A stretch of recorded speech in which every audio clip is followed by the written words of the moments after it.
We are going to move to a different type of currency, I guess. So from talking about rates and the implications for the dollar and other currencies, Bitcoin and the cryptocurrencies, because China, it sounds like, is coming down on things once again in a couple of different ways. Apparently, reportedly, China has ordered Alipay, the payment platform there, and domestic banks to not provide services linked to cryptocurrency trading.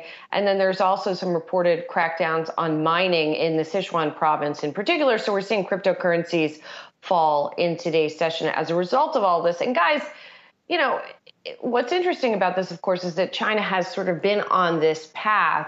And I guess the question is how real the threat is from what it's doing to overall cryptocurrency trading. I don't know what percentage, for example, of crypto trading overall occurs in China. I know a lot of the mining does occur in China, so that would seem to be more problematic, Myles. Yeah, I mean, certainly whenever you hear China cracking down on asset X, that tends not to be good for asset X, whether that means, you go back in time 5 years and there was a crackdown on the ability, for China to move renminbi offshore to then acquire dollars. And that created a whole situation. Oil prices going on, all that stuff. We don't need to go through, 5-year-old market history here, but it tends, again, in general, not to be a great path for any financial asset. It's certainly been the case with Bitcoin as well. But I think the most interesting thing about all cryptocurrencies, well, maybe Ether's a little bit different, but certainly Doge and Bitcoin, which are, again, fundamentally faith-based assets, is that we can very cleanly look at the chart, and that tells us a lot about the health of any given trend or any given trade. Right now, Bitcoin, not only did it get rejected 3 different times at that record high level around 60,000, it's now been rejected 3 separate times on an attempted rally at around 40,000 to get back into that pocket that we soared into in January and into February. And the chart for Bitcoin right now, with a declining 50-day moving average, with a declining 200-day moving average, is just not a great setup. And I know we're going to talk with Jared about this later on in the show, and he's been talking now for months, really, about the technical setup for Bitcoin is just not all that constructive. And of course, Bitcoin is, the beginning and the end, really, in the crypto space. And I know that there are some, uncorrelated stories, let's say, that other coins can tell and that markets will glom onto outside of Bitcoin. But in general, the sentiment within the space overall is going to be determined by whether the price of Bitcoin is rising or falling. And it's now we're now moving into month 3, month 4, where Bitcoin itself has just not had a lot of upward momentum. It's been pretty much cut in half, just about cut in half from its record high. And Sozzi, it's been a real slog here after that sort of euphoric and sudden move from around 20,000 to 60,000 that we saw at the beginning of the year.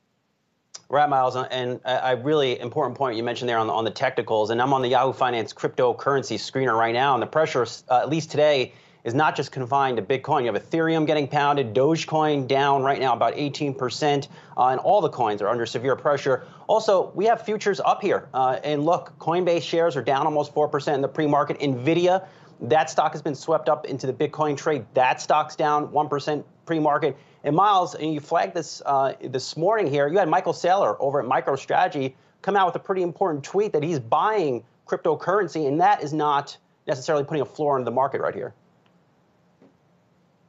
Yeah, he tweeted about it, and it was linked to a press release, which I guess is how crypto leaders do this kind of thing. They bought an additional around 13,000 Bitcoin, spending nearly $500 million in cash.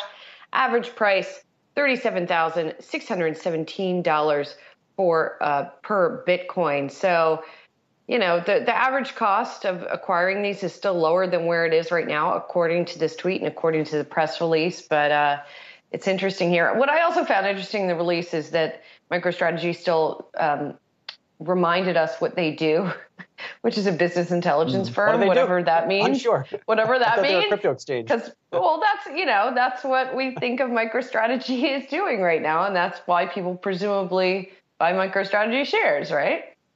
Sure. Maybe they sell hot dogs.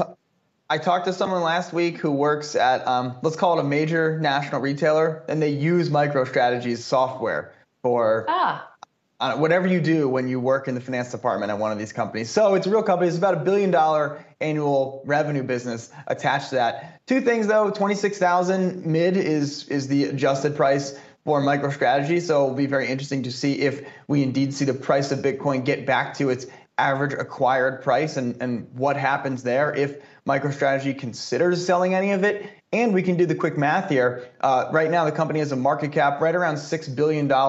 So you've got $1 billion run rate business. We can value that at 1 time that revenue, maybe 2 times that revenue. So you're still looking at the Bitcoin holdings of MicroStrategy trading at a multiple of the holdings themselves. They don't trade at just the 2 billion unless we're going to argue that we want to value the core business at 4 times, but it's not growing at the kind of speed that you would generally see a business that's valued at 4 times revenue. So you can save that for later, but I think we're coming into some interesting price levels here for MicroStrategy, which again is pretty much oriented their whole business around buying Bitcoin. Yeah, well, as we know, the valuation models for Bitcoin and things like it are, I don't know what exactly. We're going to take a quick break of sorts. Yeah.